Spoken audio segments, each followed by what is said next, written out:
Praise God, praise God. तो प्रभु सबको आशीष दे। बहुत हमें चलाने वाला हमारा भीतरी मनुष्यत्व है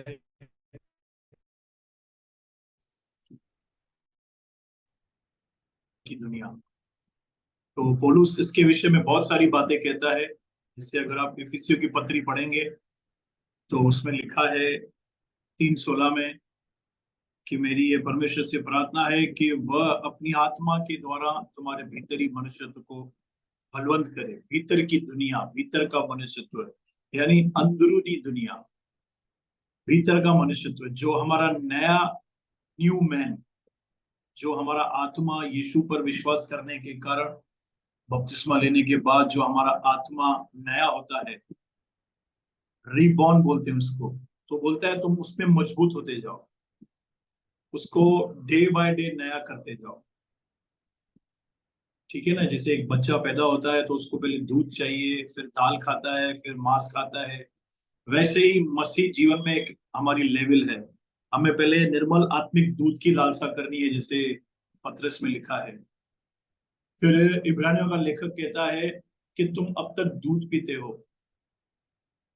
कुरिन्थियों को बोलता है कि मैंने तुम्हें मांस नहीं खिलाया, मैंने तुम्हें अन्न नहीं खिलाया, तुम्हें दूध ही पिलाया, क्योंकि अब तक तुम उसे पचा नहीं सकते, क्योंकि तुम शारीरिक हो। तो जो भी है बाइबल की शिक्षा है वो सब वचनों के अंदर छुपी हुई है। तो मैं चाहूंगा हम हमारे भीतरी मनुष्यत्व में सामर्थ्य पाकर बलवंत होते जाएं, क्योंकि बुरे समय में हमारा भीतर का मनुष्यत्व अगर मजबूत है ना तो हम खड़े रह सकते हैं। इफिसियों 6 में पौलुस कहता है कि प्रभु में और उसके शक्ति के प्रभाव में बलवंत बनो और दुष्ट के दिन खड़े रह सको, बुरे दिनों में उसका सामना कर सको और खड़े रह सको। तो प्रभु में और उसकी शक्ति के प्रभाव में, प्रभु में यानी वचन में और पवित्र आत्मा में। वचन और आत्मा में हम सबको मजबूत बनना है। चाहे हम किसी भी कलीसिया में क्यों ना हो, चाहे हमारा पासवान, हमारा लीडर कितना भी आत्मिक सामर्थ अनुग्रह से भरा हुआ हो, लेकिन हमारा स्वयं का जीवन, प्रैक्टिकल लाइफ जो हमारी पर्सनल लाइफ है, उसमें हमारा भीतरी मनुष्यत्व बलवंत होना चाहिए। कभी भी किसी के भरोसे में अपना आत्मिक जीवन मत छोड़ो। हमें प्रभु के दास दिए गए हैं, अभिषेक दास हमें मिले गए हैं। क्यों? ताकि हम उनमें से सीखें। जैसे इब्रानियों में लिखा है, तुम में जो विश्वास में अगुए हैं उनके चाल चलन का अनुकरण करो, उनके विश्वास का अनुकरण करो। हमें दिए गए हैं वो। लेकिन सिर्फ उनको देखने से हमारा आत्मिक जीवन नहीं बढ़ेगा। जब तक हम प्रैक्टिकल वचनों में नहीं जाएंगे, जब तक हम प्रैक्टिकल अन्य भाषा में दुआ नहीं करेंगे, जब तक हम प्रैक्टिकल वचन को मेडिटेट नहीं करेंगे, तब तक कुछ भी होने वाला नहीं है। चाहे हम कितनी भी बड़ी चर्च में क्यों ना हो। यहाँ तक कि मैं बोलता हूँ इस दुनिया में सबसे बड़ा अभिषेक्त व्यक्ति हो जिसके द्वारा मुर्दे भी जलाए गए हो, उसके कलीसिया में जाने से भी आपका आत्मिक जीवन इतना नहीं बढ़ेगा जब तक आप खुद एफर्ट नहीं डालेंगे। आप उस कलीसिया में रहकर एक अच्छी रोशनी के नीचे चल सकते हैं, आपको उजियाला मिलेगा, आप किसी प्रकार के बहकावे में नहीं आएंगे। इतना काफी नहीं है। हमें हमारा आत्मिक जीवन, आत्मा का जीवन, जो हमारा भीतरी मनुष्यत्व है, वो बलवंत करना बहुत जरूरी है। और इसमें कोई भी मैन ऑफ गॉड के हाथ रखने से नहीं होता। वो पौलुस कहता है वो प्रभु के वचनों से और पवित्र आत्मा से नया होता है, मजबूत होता है। मैं फिर कहता हूं, मैं किसी भी प्रभु के दास के विरुद्ध में बात नहीं कर रहा हूं, लेकिन हमारा डिपेंडेंसी कोई मनुष्य नहीं होना चाहिए। प्रभु का वचन डिपेंडेंसी हमारी होनी चाहिए। हमारा आधार जीवन का प्रभु का वचन होना चाहिए। तो मैं आपको इनकरेज करता हूं, अपने भीतर की दुनिया के लिए बहुत सोचो, भीतरी मनुष्यत्व के लिए। क्योंकि बाहर की दुनिया एक दिन नष्ट हो जाएगी। जो भी हम देख रहे हैं, सुन रहे हैं, जो भी हम कर रहे हैं, एक दिन ये सब खलास हो जाएगा। लेकिन हमारा भीतरी मनुष्यत्व है, वो हमें इन बुरे दिनों में, शैतान की परीक्षाओं में, लोगों की परीक्षाओं में हमें खड़ा रहने के लिए उसकी जरूरत, बहुत जरूरत है कि वो मजबूत हो। और वो दो ही चीजों से मजबूत होता है हमारा भीतरी मनुष्यत्व, एक वचन, दूसरा प्रार्थना। बहुत लोग खाली प्रार्थना प्रार्थना प्रार्थना करते हैं और वचन नहीं पढ़ते हैं। बहुत लोग बहुत वचन वचन वचन वचन पढ़ते हैं, प्रार्थना नहीं करते हैं। तो उनका जीवन नीचे ऊपर रहता है। हमें दोनों करने हैं। वचन और प्रार्थना। ठीक है, तो आज हम अपने अध्ययन में चलते हैं। रोमियो की पुस्तक 6 अध्याय उसका 15। कल हमने देखा कि जब हम ये विश्वास करते हैं कि हम यीशु के साथ मरे, गाड़े गए और उसके साथ जी उठे, तो हम पर पाप की प्रभुता नहीं होने की। हमें ये बात को समझना है। हमने 14 में पढ़ा, तब तुम पर पाप की प्रभुता न होगी, क्योंकि तुम व्यवस्था के अधीन नहीं वरन अनुग्रह के अधीन हो। 15 से पढ़ते हैं। तो क्या हुआ? क्या हम इसलिए पाप करें कि हम व्यवस्था के अधीन नहीं वरन अनुग्रह के अधीन हैं? देखो, फिर से उसको मालूम था ये लोग पढ़ के है ना कुछ बहाना ढूंढेंगे, अभी मुझे पाप करने का लाइसेंस मिल गया है। लेकिन पौलुस भी प्रभु की आत्मा से भरकर बार बार उस बात को सामने ला रहा है, पाप पाप पाप। क्योंकि उत्पत्ति से लेकर आज तक मनुष्य पाप करता आया है, करता आया है, करता आया है। लेकिन परमेश्वर का धन्यवाद हो, उस पापों को मिटाने के लिए, उन पापों को खत्म करने के लिए प्रभु यीशु मसीह को इस धरती पर भेजा। बाइबल में रोमियो में लिखा है, जो काम व्यवस्था शरीर के निर्बल होने के कारण न कर सकी, उसे परमेश्वर ने किया। किसने किया? उसे परमेश्वर ने किया। अपने ही पुत्र को पाप में शरीर की समानता में भेजकर शरीर पर पाप के दंड की आज्ञा दी। तो हम आज के अध्ययन को आगे जा रहे हैं। क्या हम इसलिए पाप करें कि व्यवस्था के नहीं अनुग्रह के अधीन है? क्योंकि तुम नहीं जानते कि जिसकी आज्ञा मानने के लिए तुम अपने आप को दासों के समान सौंप देते हो, उसी के दास हो, चाहे पाप के जिसका अंत मृत्यु है, चाहे आज्ञाकारिता के जिसका अंत धार्मिकता है। यानी पौलुस यहाँ पे बोल रहा है, तुम्हारी इच्छा क्या है? तुम किसको अपने आप को सौंपते हो? सौंपना यानी डेडिकेट करते हो। क्या आपने अपना जीवन डेविल को, यानी पाप, यानी मैंने आपको दर्शाया था, कल बताया था, जहां पे पाप लिखा है ना, वहां पे एक्चुअली डेविल है। 7 का 10। और वह आगे जो जीवन के लिए थी, मेरे लिए मृत्यु का कारण ठहरी, क्योंकि पाप ने अवसर पाकर आज्ञा के द्वारा मुझे बहकाया है। और उसमें लिखा है उत्पत्ति में कि सरप ने मुझे बहकाया। और यहां पे लिखा है पाप ने।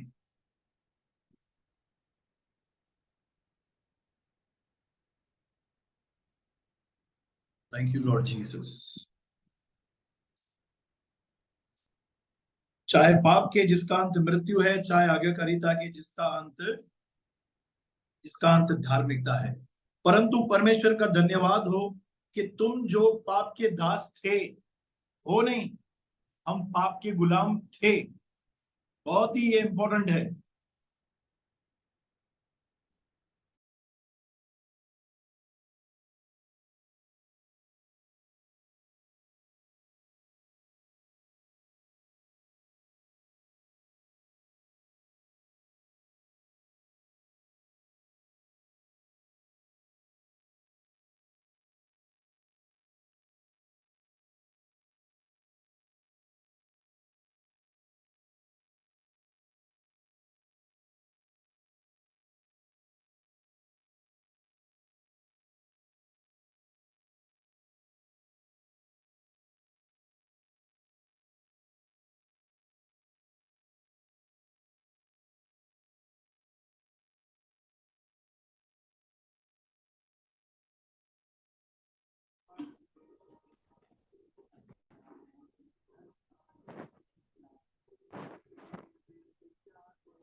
सर आपका आवाज नहीं आ रहा है।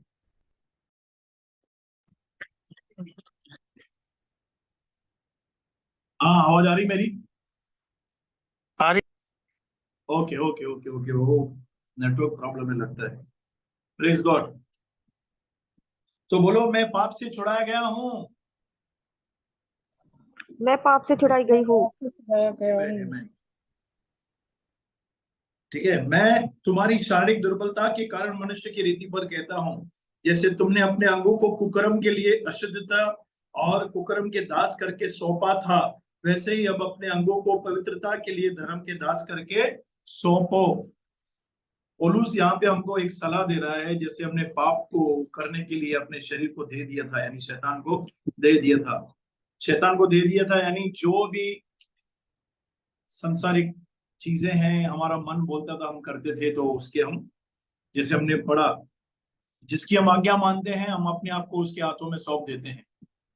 ठीक है, तो पौलुस यहाँ पे बोलता है अभी अपने आप को पवित्रता के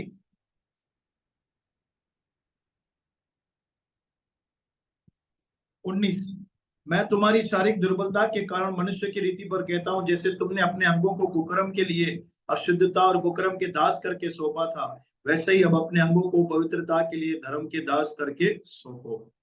जब तुम पाप के दास थे तो धार्मिकता की ओर से स्वतंत्र थे, और जिन बातों से अब तुम लज्जित होते हो उनसे उस समय तुम्हें क्या फल पाते थे, क्योंकि उनका अंत तो मृत्यु है। परंतु अब पाप से स्वतंत्र होकर परमेश्वर के दास बनकर तुमको फल मिला, जिससे पवित्रता प्राप्त होती है, उसका अंत अनंत जीवन है। फिर पौलुस हमें हमारी पहचान बताता है कि हम पाप से स्वतंत्र हो चुके हैं, हमें परमेश्वर ने पाप के जाल से छुड़ाया है। पाप का जो ग्रिप है ना, अभी उसका हमारे ऊपर अधिकार नहीं है, लेकिन जब हम खुद अवसर देते हैं तो वो हमें फिर से पकड़ता है, हमारे सोल को, हमारे शरीर को, हमारी आत्मा को नहीं पकड़ सकता वो। Praise God. तो पौलुस यहाँ पे हमको चाबी दे रहा है कि अपने आप को पवित्रता के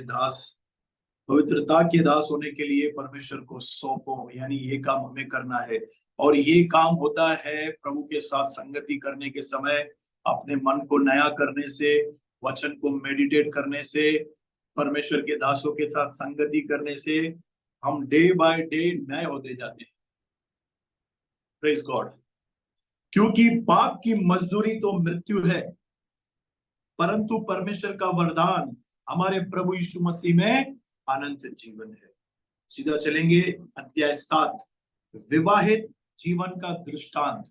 पौलुस अभी यहाँ पे एक शादी का दृष्टांत लेगा कि हमारी शादी किससे हुई है, पहले हमारी शादी किससे थी।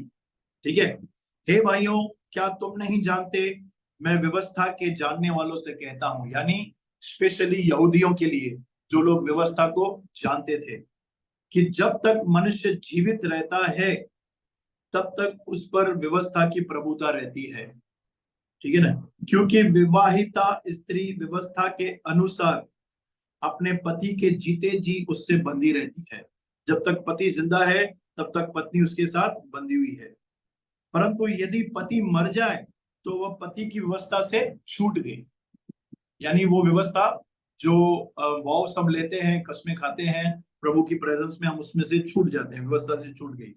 इसलिए यदि पति के जीते जी वह किसी दूसरे पुरुष की हो जाए तो वह विचार नहीं कहलाएगी। हम इसको पाप मानते हैं कि पति भी जीवित है, पति के साथ भी ये रहती है, उसके साथ ही साथ दूसरे के साथ भी इसका संबंध है, तो हम उसको क्या कहते हैं, व्यभिचार। परंतु यदि पति मर जाए तो वह उस व्यवस्था से छूट गई, यहां तक कि यदि किसी दूसरे पुरुष की हो जाए तो भी व्यभिचारिणी न ठहरेगी। ठीक है ना, हम देखते हैं ना विडोस जो रहती है वापस मैरिज करती है तो उसको कानून भी पाप नहीं मानता। ठीक है ना, वैसे ही अभी बोलता है, ये बातें बोल के बोलता है वैसे ही, यानी जैसे पति पत्नी व्यवस्था बता के क्या बोल रहा है, अभी वैसे ही, ध्यान से सुनो क्या बोलता है, वैसे ही हे मेरे भाइयों, तुम भी मसीह की देह के द्वारा व्यवस्था के लिए मरे हुए बन गए। अब हम कानून के लिए, व्यवस्था के लिए, जो मूसा का लॉ था, बोलता है तुम उसके लिए मरे हुए बन गए कि उस दूसरे के हो जाओ, कि उस दूसरे के हो जाओ जो मरे हुए में से जी उठा, ताकि हम परमेश्वर के लिए फल लाएं। यानी व्यवस्था में किसी ने भी परमेश्वर को फल नहीं दिया। अगर हम पढ़ेंगे रोमियो की पत्री, बार बार पौलुस यही बोलता है कि व्यवस्था के द्वारा पाप की पहचान होती है, वो व्यवस्था के द्वारा परमेश्वर का क्रोध दिखाई देता है। लेकिन यहाँ पे एक चाबी दे रहा है, जैसे एक पत्नी का पति मर जाए तो उससे वो छूट जाती है, वैसे ही जब हम यीशु को अपना जीवन देते हैं तो हम व्यवस्था के लिए मर जाते हैं। यानी अभी व्यवस्था हमारा पति नहीं है, वो हमारा पति नहीं है, अभी हम यीशु मसीह के हो चुके हैं। ये वैसे ही है मेरे प्रिय भाइयों, तुम भी मसीह की देह के द्वारा व्यवस्था के लिए मरे हुए बन गए कि उस दूसरे के हो जाओ जो मरे हुए में से जी उठा, ताकि हम परमेश्वर के लिए फल लाए। क्योंकि जब हम शारीरिक थे, जहां पे थे लिखा हुआ है ना, तो उसको आप है मत बोलो। हम शारीरिक थे, शरीर के अनुसार चलते थे, जो आंखों से देखते थे, स्मेल करते थे, सुनते थे, महसूस होता था, इसे बोलते हैं शारीरिक व्यक्ति। जो आंखों से चलता है, कानों से सुनी बातों से चलता है, जो छूता है, जो देखता है, जो भावनाओं में आती है, जो इन 5 इंद्रियों के अनुसार चलते हैं, उनको बोलते हैं शारीरिक मनुष्य। लेकिन आत्मिक मनुष्य कौन रहता है? जो पवित्र आत्मा की आवाज को सुन के वैसा करता है। और व्यवस्था में पवित्र आत्मा सबको नहीं दिया जा रहा था, लेकिन प्रभु यीशु मसीह के द्वारा उसके लहू बहाने के कारण आज हम सबको पवित्र आत्मा दिया गया है। अब हम शारीरिक नहीं हैं, हम आत्मिक हैं। बोलो, मैं आत्मिक हूं। आई एम स्पिरिचुअल, मैं आत्मिक व्यक्ति हूं, ताकि हम परमेश्वर के लिए फल लाएं। क्योंकि जब हम शारीरिक थे तो पापों की अभिलाषाएं जो व्यवस्था के द्वारा थी, पापों की अभिलाषाएं जो व्यवस्था के द्वारा थी, मृत्यु का फल उत्पन्न करने के लिए हमारे अंगों में काम करती थी। जब परमेश्वर ने व्यवस्था दी कि तू मूर्ति खोदकर न बनाना, तो नीचे इजराइल ने वही किया काम। प्रभु ने बोला व्यभिचार नहीं करना, तो उन्हें व्यभिचार किया, शारीरिक भी और आत्मिक भी। आत्मिक व्यभिचार यानी परमेश्वर को छोड़ और किसी मूर्ति के आगे झुकना, उनकी वर्शिप करना, ये आत्मिक व्यभिचार है। शारीरिक व्यभिचार कैसा है कि शादी से पहले, शादी होने के बाद जो हम संबंध रखते हैं उसको बोलते हैं शारीरिक व्यभिचार। तो इजराइल ने दोनों ये काम किया, तू व्यभिचार न करना। तो जैसे उनके कानों में ये आया ना, तो उनके अंदर पाप था। उस पाप ने, उस शैतान की आत्माओं ने उनसे पाप करवाया हो। देखो क्या लिखा है, क्योंकि जब हम शारीरिक थे तो पापों की अभिलाषाएं जो व्यवस्था के द्वारा थी, पापों की अभिलाषाएं। यानी अभिलाषा कैसे होती थी? अभी आप किसी भी व्यक्ति को बोलो, आप घर में बच्चा है ना, उसको बोलो उसको हाथ नहीं लगाना, आप नोट करो उसको पक्का हाथ लगाएगा। यहाँ बड़ा सा हॉल है, एक दरवाजा बंद है, वहां पे लिखा है कृपया इस दरवाजे से मत जाओ। सब लोगों का ध्यान उस दरवाजे पे रहेगा। आदम और हवा को बोला ये फल मत खाना, उन्होंने वही फल खाया। अभी सिगरेट के ऊपर लिखा हुआ रहता है cigarette smoking injurious to health, के धूम्रपान करना सेहत के लिए हानिकारक है, इससे कैंसर होता है। दारू के ऊपर भी लिखा हुआ रहता है मत पियो, उसके बाद भी इंसान पीता है। ये जो है ना, ये अभिलाषा है व्यवस्था के द्वारा जो उत्पन्न होती है। फिर भी वो हम पीते हैं, हम करते थे पहले, ठीक है। मृत्यु का फल उत्पन्न करने के लिए हमारे अंगों में, हमारे शरीर में काम करती थी। परंतु जिसके बंधन में हम थे, यानी व्यवस्था के, उसके लिए मरकर, व्यवस्था के लिए मरकर, अब व्यवस्था से ऐसे छूट गए कि लेख की पुरानी रीति पर नहीं, वरन आत्मा की नई रीति पर सेवा करते हैं। अब आप में से बहुत लोग बोलते होंगे ब्रदर फिर हम बाइबल पढ़े ही नहीं क्या? नहीं, बाइबल हमें पढ़ना है। बाइबल में हमको देखना है यीशु, प्रभु यीशु मसीह ने क्या किया है। उत्पत्ति से लेकर प्रकाशित वाक्य तक प्रभु यीशु मसीह की जो पिक्चर्स है, प्रभु यीशु मसीह का जो सामर्थ छुपा हुआ है, हमें उसको ढूंढना है। क्योंकि यीशु मसीह जीवन का पेड़ है, बाकी भले और बुरे के ज्ञान का भी एक पेड़ है। उसमें से खा के हम पाप करना ही सीखेंगे। जब जीवन के पेड़ से खाएंगे वो जीवन का पेड़ है यीशु मसीह। जब यीशु के चमत्कार, यीशु की शिक्षाएं, पौलुस की शिक्षाएं जो यीशु को केंद्रित करती है, जब हम उनको पढ़ते रहते हैं, अपना मन, अपना ध्यान उस पर लगाते हैं, तो बाइबल में लिखा है उसके जैसे बनते जाते हैं, बनते जाते हैं। अब मूसा हमारा रोल मॉडल नहीं है, अब दाऊद हमारा रोल मॉडल नहीं है, अब दानियल हमारा रोल मॉडल नहीं है। हमारा रोल मॉडल है प्रभु यीशु मसीह, क्योंकि ये सब प्रभु के अच्छे दास थे। इनके जीवन से हमको सीखना है कैसे ये उठे, कैसे गिरे, फिर से उठे। लेकिन हमारा ध्यान इब्रानियों 12:2, विश्वास के कर्ता, सिद्ध करने वाले यीशु की ओर ताकते रहो। उसकी ओर ताकने से हम बदलते हैं। यीशु की ओर ताकना यानी उसके वचन को पढ़ना, उसके वचन को बोलना, उसकी आराधना करना, फेलोशिप में रहना, ये हम यीशु को ताकते हैं। तो हम आत्मा की नई रीति पर सेवा करते हैं। यानी आत्मा की नई रीति क्या है?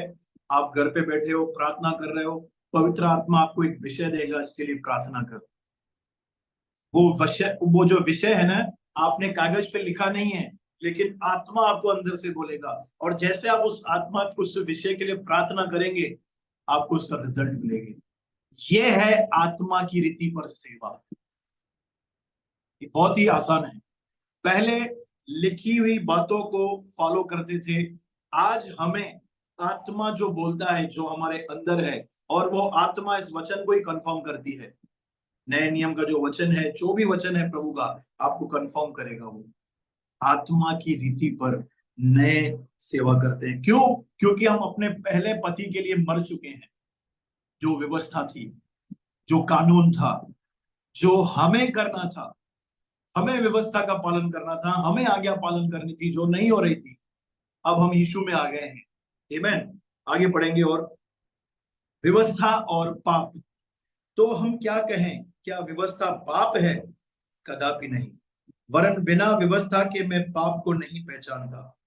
व्यवस्था यदि न कहती लालच मत करो, तो मैं लालच को नहीं जानता। पौलुस यहाँ पे बोलता है, ये सब पढ़ के आपको व्यवस्था के प्रति गंदे विचार आएंगे। ये बोलता है व्यवस्था खराब नहीं है। व्यवस्था एक पहचान देने के लिए रखी गई थी कि मनुष्य जाति पाप में गिरी हुई है, मनुष्य जाति पाप के बंधन में है। ये पहचान के लिए व्यवस्था दी गई थी। व्यवस्था यदि न कहती कि लालच मत करो, मैं लालच को न जानता। क्योंकि देखो, उत्पत्ति से लेकर मूसा तक पाप जगत में तो था, लेकिन जहां व्यवस्था नहीं, वहां पाप गिना नहीं गया, वहां पे पाप को गिना नहीं गया। आमीन। परंतु पाप ने अवसर पाकर, देखो 8वां फिर आया, शैतान ने अवसर पाकर आज्ञा के द्वारा मुझ में सब प्रकार का लालच उत्पन्न किया, क्योंकि बिना व्यवस्था पाप मुर्दा है। ये बहुत ही पावरफुल है प्रियो। बिना व्यवस्था पाप मुर्दा है। जितना हम बोलेंगे ना, मैं ये नहीं करूंगा, मैं ये नहीं करूंगा, मैं ये नहीं करूंगा, मुझे ये नहीं करना चाहिए, मुझे ये नहीं करना चाहिए, मुझे ये नहीं करना चाहिए, demanding demanding demanding demanding demanding demanding, मुझे ये नहीं करना चाहिए, मुझे ये नहीं करना चाहिए। ये हम क्या कर रहे हैं मालूम है? ये अपने आप को व्यवस्था दे रहे हैं, और हमारे अंदर पाप और बढ़ेगा। वापस पढ़ता हूं। परंतु पाप ने अवसर पाकर आज्ञा के द्वारा मुझ में सब प्रकार का लालच उत्पन्न किया। जैसे ये आज्ञा ही लालच मत करना, शैतान ने इस आज्ञा को लेकर इजराइल के अंदर लालच उत्पन्न किया। ठीक है, व्यवस्था क्यों दी गई थी? पाप के पहचान के लिए। और शैतान ने इसी आज्ञा को लेकर इजराइल के अंदर, यानी हमारे अंदर भी आज वो लालच उत्पन्न करता है, क्योंकि बिना व्यवस्था पाप मुर्दा है। तो क्या किया जाए? बिल्कुल व्यवस्था पढ़ना देखना छोड़ देनी चाहिए। ठीक है ना? हमें से बहुतों का ये सवाल होगा, अरे यार व्यवस्था के कारण मैं पाप करता हूं। आप बात को समझिए, दो प्रकार की व्यवस्था है। एक जो व्यवस्था है ना, इस संसार की है, जो प्रभु के वचन के अनुसार बनी हुई है। वो व्यवस्था क्या है? अगर हम बगैर लाइसेंस के गाड़ी चलाएंगे, तो हमको जुर्माना भरना ही पड़ेगा। ये जो है, ये लॉ तो हमको फॉलो करना ही है। मेरी शादी हो चुकी है, शादी के बाद मुझे गलत रिलेशनशिप में नहीं जाना है, ठीक है। ये पौलुस उस लॉ की बात नहीं कर रहा है। ये जो मोसेस के द्वारा सारे इजरायली यहूदियों को मिले गए थे कि वो जाने कि वो अपने आप से कुछ नहीं कर सकते हैं, ये उस लॉ की बात कर रहा है जो पुराने नियम में इजराइल को दिया गया था, यहूदियों को दिया था, जो हम पढ़ते हैं। इजराइल उस लॉ को, उस कानून को पूरा नहीं कर पा रहे थे। क्यों? व्यवस्था के द्वारा पाप की पहचान होती है। जो जो आज्ञा परमेश्वर ने इजराइल को दिया, इजराइल वही करती थी। इस परमेश्वर ने बोला मूर्ति पूजा मत करना, तो अगर आप राजाओं की पुस्तक उठा के पढ़ो, इतिहास की पुस्तक उठा के पढ़ो, सब राजाओं ने नहीं, कुछ कुछ मेजर राजाओं ने इजराइल से मूर्ति पूजा करवाई, अधिक से अधिक राजाओं ने। तो इजराइल के अंदर जो पाप उत्पन्न हो रहा था ना, वो व्यवस्था के कारण हो रहा था, व्यवस्था के कारण, ठीक है। बिना व्यवस्था पाप मुर्दा है। इसलिए कई बार हमें अपने बच्चों को है ना व्यवस्था नहीं देनी चाहिए, उनको है ना उनकी पहचान बतानी चाहिए कि यार तू यीशु मसीह का बच्चा है, तुझे ये बातें शोभा नहीं देती, ये मत कर, ये मत कर, ये नहीं कर, ये कर, ये मत कर, ये नहीं कर, ये मत कर, ये नहीं कर, ऐसे बोल बोल के ना उल्टा और वो कंफ्यूज होते हैं। उनको उनकी पहचान बतानी है कि तू यीशु का बच्चा है, तू यीशु मसीह के लहू से खरीदा गया है। इस संगति से कृपया तू दूर रहे, क्योंकि तुझ में पवित्र आत्मा रहता है, यीशु तुझसे प्यार करता है, प्रभु ने हमें छुड़ा लिया है। अभी जो हमको फोकस करना है ना, हमारी आइडेंटिटी पर करना है,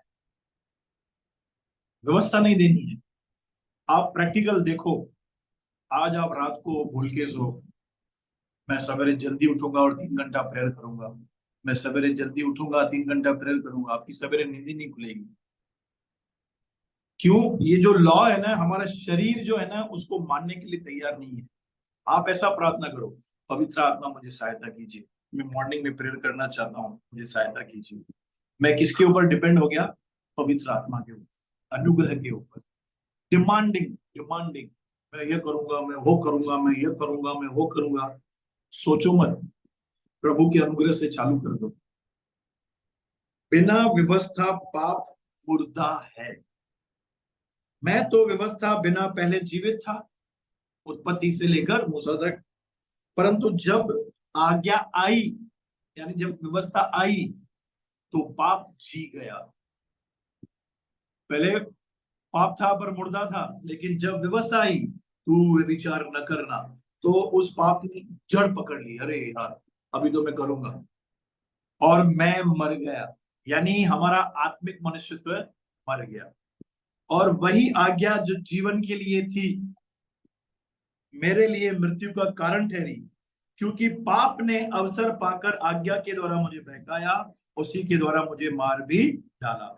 इसीलिए व्यवस्था पवित्र है, आज्ञा भी ठीक है और अच्छी है।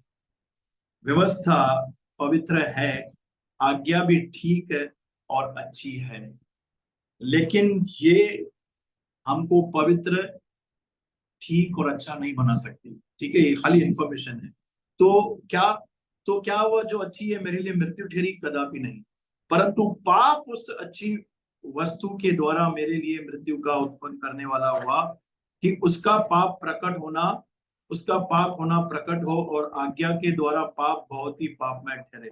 जब भी आदम ने पाप किया ना, तो एक बीज इंसान के शरीर में चला गया, वो बीज का नाम है पाप। सिन इन द फ्लैश, पाप शरीर में। पाप किधर है? शरीर में। लेकिन यीशु ने मालूम है क्या किया है? यीशु ने अपने आप को दे के, आपको पता है परमेश्वर ने आदम को कहा था, जिस दिन तू इस पेड़ का फल खाएगा उस दिन तू मर जाएगा। अगर आप बाइबल पढ़ेंगे तो 900 साल आदम जिया, मरा नहीं। वो मृत्यु थी आत्मिक मृत्यु, कॉन्शियस की मृत्यु। समझ गए आप? तो ये भी यहां पे बोल रहा है कि पाप प्रकट होना हो जाए आज्ञा के द्वारा। मैं कहा था, मेरा टॉपिक में निकल गया मेरे मन से। हाँ, तो जब आदम मरा था तो 900 साल का था, आत्मिक मृत्यु थी, आत्मिक। लेकिन यीशु जो मरा ना, यीशु के मरने और जी उठने के द्वारा जो पवित्र आत्मा में दिया गया, जो मरा हुआ आत्मिक मनुष्य था ना, वो जिंदा हो गया। लेकिन शरीर तो उसी दिशा में है।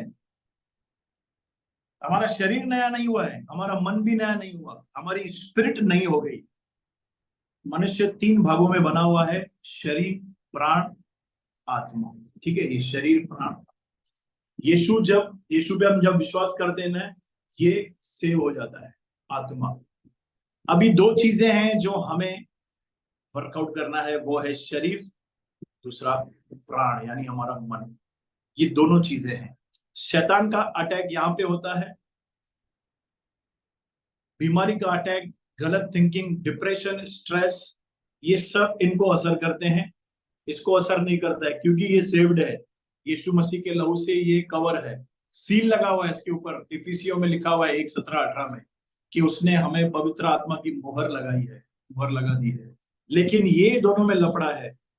ये दोनों यानी शरीर और प्राण जब बाइबल से जुड़े हुए नहीं रहते हैं, संगति में नहीं रहते हैं, प्रेयर में नहीं रहते हैं, तो ये अपनी मनमानी करते हैं, ये अपनी मनमानी करते हैं। समझ गया आप? और हमें डेली इनको प्रभु के साथ बिठाना है। यह है अनुग्रह। अनुग्रह ने क्या किया? हमारी आत्मा को सेव कर दिया हमेशा के लिए। और पौलुस जो हमें सिखाता है, वो सिखाता है कि अपने आप को यानी शरीर और प्राण को प्रभु के हाथ में सौंप दो, तो हम पर पाप की प्रभुता ना होगी। क्यों? क्योंकि हमारी आत्मा किंग बन जाएगी, फिर हम आत्मा के अनुसार जीते हैं। तो मैं ये अध्ययन यहाँ पे समाप्त करता हूँ, 10 मिनट ज्यादा हो गए हैं आज। कल हम फिर मिलेंगे। मैं आपके लिए प्रार्थना करना चाहता हूँ यीशु मसीह के सामर्थी नाम में। परमेश्वर आज का अध्ययन हर एक को ब्लेस करे, नया करे, यीशु के सामर्थी नाम में होने दे। प्रभु हम आत्मा के अनुसार चले, हमें हमारा आत्मिक मनुष्यत्व दिन प्रतिदिन नया होता जाए, हमारा भीतरी मनुष्यत्व जो हमारा प्राण है वो नया होता जाए। खुदावन तू सहायता मदद कर हर एक की प्रभु जी। इन वचनों की और गहराई में तू हमें ले चल, हमें प्रकाशन दे प्रभु। जितने लोग जुड़े हैं, यदि इनमें से कोई बीमार है, कमजोर है, रोग में है, यीशु मसीह के नाम में इसी वक्त चंगा हो जाए। हर प्रकार की एलर्जी यीशु के नाम से निकल जाए, हर प्रकार का इन्फेक्शन हील हो जाए। हड्डियों का दर्द, जोड़ों का दर्द, नसों का दर्द, ब्रेन का दर्द यीशु मसीह के सामर्थी नाम में चंगा हो जाए। घुटने ठीक हो जाए प्रभु यीशु मसीह के सामर्थी नाम में। यीशु मसीह के सामर्थी नाम में सारी कमजोरी जाती रहे। शुगर और बीपी की समस्याएं जड़ से उखड़ कर निकल जाए। यीशु मसीह के कोड़े खाने से ये लोग चंगे हैं। मैं घोषणा करता हूँ, मैं घोषणा करता हूँ सबके लिए। यीशु ने इनकी निर्बलताओं को ले लिया है और इनकी बीमारी को उठा लिया है। धन्यवाद पिता, यीशु मसीह के सामर्थी नाम में। आमीन, आमीन, आमीन, आमीन। Praise the Lord, praise the Lord. Hallelujah. Amen.